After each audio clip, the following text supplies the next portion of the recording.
There could be developments today, though, in the Oklahoma opioid case involving Johnson & Johnson. Case is just one of thousands seeking to hold the drug industry accountable for the epidemic. Some are saying this could lead to one of the biggest corporate settlements in history. Meg Tirrell joins us now with more.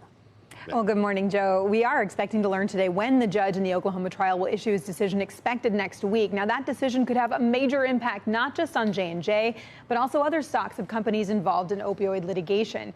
Just the prospect of this litigation has weighed heavily on some makers of opioids, erasing billions of dollars in market value from names like Teva, Endo Pharmaceuticals, and Mallinckrodt in just the last year. Now, Endo yesterday announced it had reached a potential $10 million settlement with 2 Ohio counties, but these are just 2 cases in the thousands pending against Endo and others that could start to go to trial this fall. There are also multiple tracks of litigation. State attorneys general are bringing their own cases, separate from that massive set of federal cases brought by cities, counties, and other entities, separate still from the Department of Justice's efforts. And the DOJ has already reached some major settlements, $1.4 billion from Reckitt Benckiser and $225 million from Insys Therapeutics, which just 5 days later filed for bankruptcy. Now, overall, some analysts say a global settlement across all the parties involved, if it's reached, could top $100 billion, though one estimate of what plaintiffs are seeking, as much as $480 billion, guys. On the flip side of that, if J&J is successful in this situation, having fought it when everybody else settled,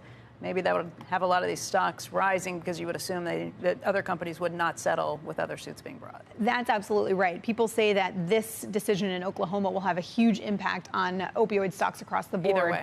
Either way, and particularly in a positive way, if J&J wins, we could see these stocks, Teva, Endo, Mallinckrodt. It's like tobacco in the late 70s, right? That's well, basically and if where you go back to what Sonnenfeld was saying about drug companies, Andrew, you've got in a retroactive report card for company conduct here in their share prices. What did you say the market cap losses were in shareholder value? Billion dollars. Because of the egregious behavior, yes. It's all coming back to haunt them in terms of shareholder value. So if you're thinking about shareholder value back then, long-term about well, you should have value, thought about that.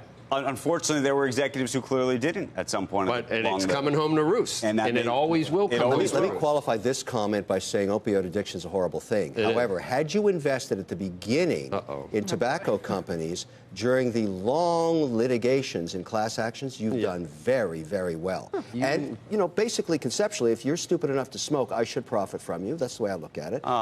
But I'm not saying at the end of the day that opioid addiction is not a horrific problem. But the point is, from an investor's point of view, the fact that we're getting into this litigation has already brought down these market caps. Don't force me over to Andrew's side on this, please. I love you in so many ways, but you don't really want to profit off of that. Come on.